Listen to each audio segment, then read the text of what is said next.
Hello friend, Multitech के YouTube channel में आप सभी का स्वागत है। मैं मुबारक अली ईबी ट्रेनर। आज का जो हमारा टॉपिक है वो सप्लाई सेक्शन के बारे में है। जैसे कि रिक्शा कंट्रोलर की अगर हम बात करें, जो सप्लाई दी जाती है वो कितने प्रकार से दी जाती है, उस सप्लाई का क्या नाम होता है, कैसे कैसे सप्लाई कंट्रोलर को दी जाती है, वो सारी चीज़ें हम इस वीडियो में डिस्कस करेंगे।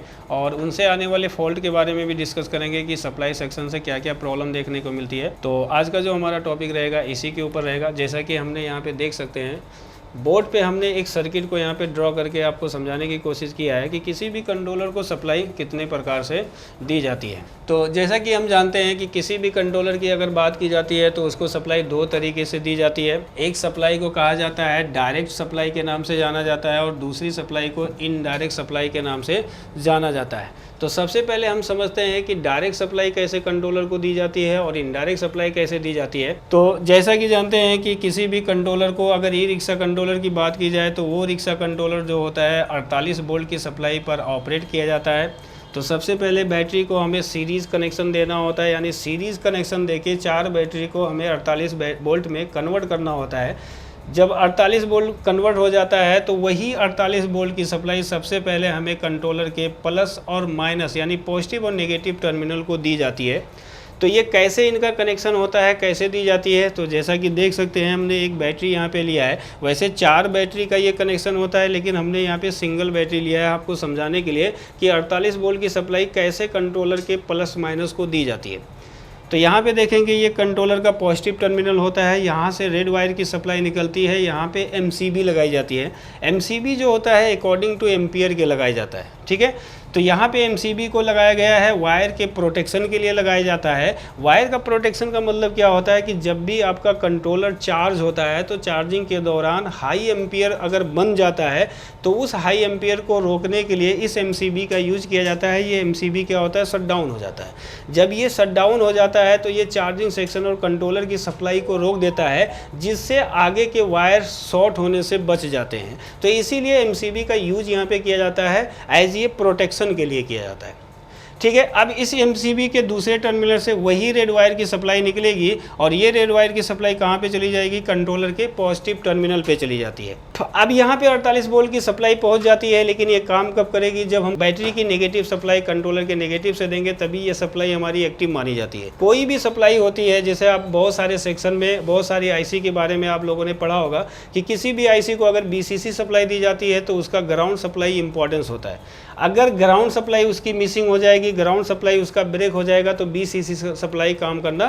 बंद कर देती है। तो उसी तरीके से जो कंट्रोलर का पॉजिटिव सप्लाई यहाँ पे दिया जाता है, उसी तरीके से जो बैटरी की नेगेटिव सप्लाई होती है, यहाँ से जो ब्लैक वायर की सप्लाई होती है डायरेक्ट कंट्रोलर के नेगेटिव से कनेक्ट की जाती है, ठीक है। तो बैटरी के द्वारा प्लस माइनस की सप्लाई इस तरीके से कंट्रोलर के प्लस माइनस से कनेक्ट की जाती है। उसके बाद अगर हम यहाँ पे समझेंगे, जो ये कंट्रोलर का पॉजिटिव टर्मिनल होता है, पॉजिटिव टर्मिनल का मतलब होता है कि जो 48 वोल्ट की सप्लाई हमने दिया है उस 48 सप्लाई का किस किस सेक्शन में यूज है, और वो सबसे पहले 48 वोल्ट की सप्लाई किसको दी जाती है, पूरे कंट्रोलर को दी जाती है कि किसी एक पार्टिकुलर सेक्शन को दी जाती है। तो इसके लिए अगर आप देखेंगे किसी भी कंट्रोलर में, तो जो कंट्रोलर का पॉजिटिव टर्मिनल होता है इसके सप्लाई में ऑलवेज देखेंगे तो कुछ मॉसफेट का यूज किया जाता है अकॉर्डिंग टू कंट्रोलर के। अब बहुत सारे कंपनी के कंट्रोलर में देखेंगे तो 30 मॉसफेट का यूज है, बहुत सारे में देखेंगे तो 24 मॉसफेट का यूज है।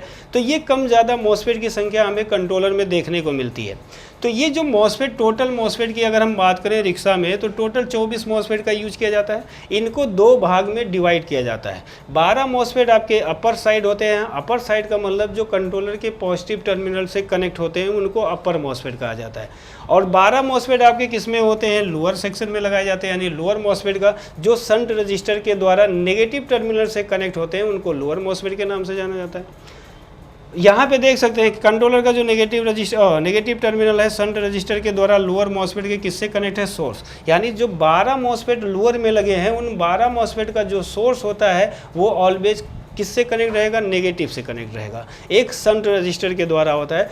शंट रजिस्टर का भी बहुत अहम रोल होता है कंट्रोलर में। ये एम्पियर के फीडबैक के लिए लगाया जाता है। इसको हम लोग ऑफलाइन क्लासेस में इसकी पूरी डिटेल्स के बारे में पढ़ते हैं और इससे आने वाली प्रॉब्लम के बारे में भी पढ़ते हैं। इससे हम कंट्रोलर में बहुत सारे फंक्शन, बहुत सारे फीचर को चेंज भी कर सकते हैं, मतलब एक बैटरी की लेवल को घटा भी सकते हैं, बढ़ा भी सकते हैं। इसको भी पूरा डिटेल से बताया जाता है कि ये जो शंट रजिस्टर होता है, इनको आपस में कनेक्ट करने से हमारे बैटरी के ऊपर या कंट्रोलर के ऊपर क्या इफेक्ट पड़ता है। ठीक है, उसी तरीके से अगर देखेंगे जो कंट्रोलर का पॉजिटिव टर्मिनल है, यहाँ पे मैंने 3 पोलराइज कैपेसिटर लिया। वैसे तो 5 भी लगाई जाती है, कंपनियाँ 5 भी यूज़ करती है, 3 भी यूज़ करती है, 2 भी यूज़ करती है।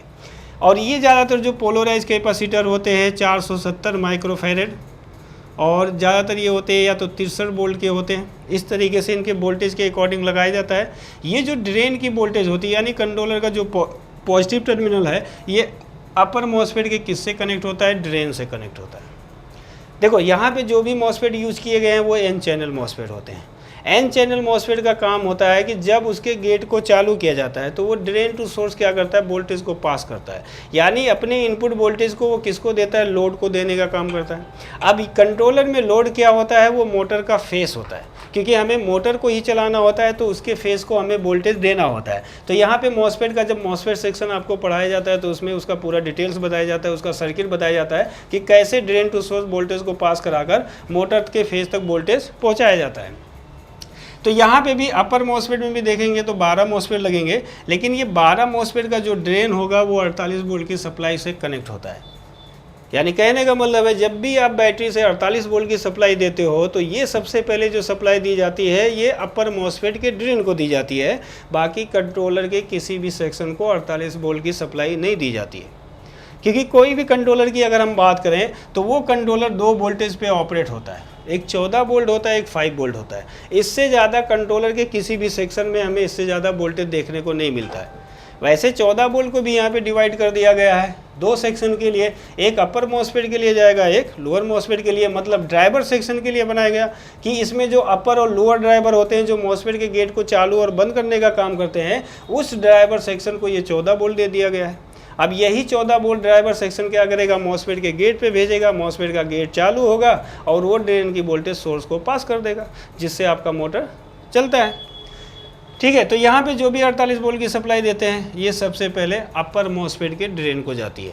यहाँ पे जो पोलराइज कैपेसिटर लगे होते हैं, हम जानते हैं कि जब कंपोनेंट पैरेलल में लगा होता है तो क्या चीज़ हमारा बढ़ता है, और जब कंपोनेंट सीरीज़ में लगा है तो क्या चीज़ हमारा इंक्रीज हो जाता है। जैसे बैटरी के कनेक्शन में हम पढ़ते हैं कि अगर 2 बैटरी को सीरीज़ में जोड़ा जाता है तो वोल्टेज लेवल बढ़ता है, उसी तरीके से अगर बैटरी को पैरेलल में जोड़ा जाता है तो हमारा एम्पियर लेवल बढ़ता है, वोल्टेज हमारा सेम होता है। इसी तरीके से अगर इस कैपेसिटर की बात करें तो ये पैरेलल में जोड़ा गया है। अब सर्किट देख के मान लो अगर आपको ये चीज़ पता हो ना, तो कोई भी सर्किट अगर आपको बताई जाती है तो वहाँ पे कंपोनेंट के कनेक्शन को देखकर आप उस सर्किट के बारे में जान सकते हो कि असल में वहाँ पे क्या हो रहा है। अब जैसे मान लेते हैं कि कोई भी सर्किट होती है, वहाँ पे वोल्टेज की प्रॉब्लम आ जाती है, या वोल्टेज लेवल आपका ड्रॉप हो जाता है, या वोल्टेज लेवल बढ़ जाता है, जो हमें रिक्वायर्ड वोल्टेज देनी होती है उससे ज़्यादा वोल्टेज बन रहा है या उससे कम बन रहा है, तो वो सर्किट हमारा काम नहीं करेगी। तो हम ये क्या कर सकते हैं कि कंपोनेंट के सर्किट के अकॉर्डिंग, यानी कंपोनेंट किस पैरेलल में लगा है, किस सीरीज में लगा है, उससे रिलेटेड हम फॉल्ट को भी ट्रेस कर सकते हैं। अब ये कैपेसिटर होते हैं, ये क्या करते हैं? ड्रेन की वोल्टेज को स्ट्रॉन्ग करने का काम करते हैं। वैसे पैरेलल हैं तो ये वोल्टेज सेम रहेगा, एम्पियर लेवल बढ़ाएंगे, यानी ये तीनों कैपेसिटर मतलब क्या करेंगे? एम्पियर लेवल को बढ़ा देंगे। तो ड्रेन पे क्या होगा? एम्पियर बढ़ जाता है। क्योंकि मॉसफेट की अगर डाटा शीट की हम बात करें, जब उसका डाटा शीट निकालते हो तो वहाँ पे 2 चीज़ हमें देखना होता है। एक ड्रेन टू सोर्स वोल्टेज देखना होता है कि एक मॉसफेट अपनी ड्रेन पे कितनी वोल्टेज तक सोर्स को दे सकता है। अगर उससे ज़्यादा हम वोल्टेज देंगे, मॉसफेट का वोल्टेज कम है, आप ज़्यादा वोल्टेज देंगे तो मॉसफेट क्या होगा? शॉर्ट हो जाता है। ठीक है, उसी तरीके से हमें ड्रेन का एम्पियर देखना होता है कि ड्रेन अपने एम्पियर और ड्रेन पर कितने एम्पियर तक वो बनाकर सोर्स को एम्पियर पहुंचाया जा सकता है। तो यहाँ पे एम्पियर लेवल को मेंटेन करने के लिए पोलराइज कैपेसिटर का यूज़ किया गया, क्योंकि लोड जो हमारा काम करता है वो एम्पियर पे काम करता है। जब एम्पियर जाके वहाँ पे डिस्चार्ज होता है तभी मोटर हमारा चलता है और वो लोड के साथ चलता है। अब मान लेते हैं किसी भी कंट्रोलर में लोड की प्रॉब्लम आती है, मतलब गाड़ी विदाउट लोड के चलती है, लेकिन लोड लेने पे क्या होती है कि गाड़ी हमारा मोटर बंद हो जाता है, तो कहीं ना कहीं पोलराइज कैपेसिटर की वीकनेस की भी प्रॉब्लम आ जाती है। जब इनमें से कोई कैपेसिटर होगा आपका वीक हो जाएगा तो लोड की प्रॉब्लम आनी शुरू हो जाती है। इसी तरीके से इसके ड्रेन सोर्स के बीच में भी सेक्शन वाइज इनके यहाँ पे पोलराइज कैपेसिटर का यूज़ किया जाता है। अगर वहाँ पे भी कोई प्रॉब्लम आती है तो लोड से रिलेटेड प्रॉब्लम हमें देखने को मिलती है। ठीक है। तो इसी सप्लाई को क्या कहा जाता है, डायरेक्ट सप्लाई कहा जाता है। यानी किसी भी कंट्रोलर को जो डायरेक्ट सप्लाई दी जाती है वो बैटरी के प्लस माइनस से दी जाती है और उस वोल्टेज को मॉसफेट सेक्शन तक पहुंचाया जाता है, यानी मॉसफेट को दिया जाता है। तो ये पहली सप्लाई है। उसके बाद जो आपकी दूसरी सप्लाई होती है वो इनडायरेक्ट सप्लाई। देखिए अभी हमने डायरेक्ट सप्लाई दिया, कंट्रोलर को आपने भेज दिया, लेकिन कंट्रोलर आपका एक्टिव नहीं है। भाई कंट्रोलर से अगर आपको काम लेना है तो हमें पूरे कंट्रोलर को एक्टिव करना होगा, एमसीयू को एक्टिव करना होगा, जो रिक्वायर्ड वोल्टेज है वो वोल्टेज बनाना होगा, तभी आपका कंट्रोलर वर्क करेगा। ठीक है। तो बाकी वोल्टेज बनाने के लिए यहाँ पे जो दिया जाता है वो इनडायरेक्ट सप्लाई दी जाती है। इनडायरेक्ट सप्लाई कहाँ से दी जाती है, ये की वायर के द्वारा इनडायरेक्ट सप्लाई हमारी कंट्रोलर के डीसी टू डीसी कन्वर्टर को भेजी जाती है, जो कि हर कंट्रोलर में आपको डीसी टू डीसी कन्वर्टर देखने को मिलेगा जो 14 और 5 वोल्ट के लिए बनाया जाता है। पहले DC to DC converter 14 volt बनाएगा और 14 वोल्ट के बाद रेगुलेटर ऐसी लगी होती है, उससे 5 वोल्ट की सप्लाई जनरेट की जाती है और पूरा सेक्शन आपका एक्टिव हो जाता है। ठीक है। तो यहाँ पे देखेंगे जो की वायर होता है वो 2 पिन का कपलर होता है। इसी रेड वायर से जो कंट्रोलर का है, इसी के रेड वायर से 48 वोल्ट की सप्लाई से एक वायर लेकर इस की वायर के एक पिन पे कनेक्ट किया जाता है। जब आप चाबी लगाते हैं यानी गाड़ी को स्टार्ट करते हैं तो ये दोनों पिनें आपस में जुड़ती हैं और जब जुड़ती हैं तो इस 48 वोल्ट की सप्लाई को इस सर्किट पे यानी इस वायर वाले पे ट्रांसफ़र कर दिया जाता है। तो वो 48 वोल्ट की सप्लाई कहाँ पे आ जाती है, कंट्रोलर में आ जाती है और कंट्रोलर में कहाँ पे आएगी, डीसी टू डीसी कन्वर्टर को आ जाएगी।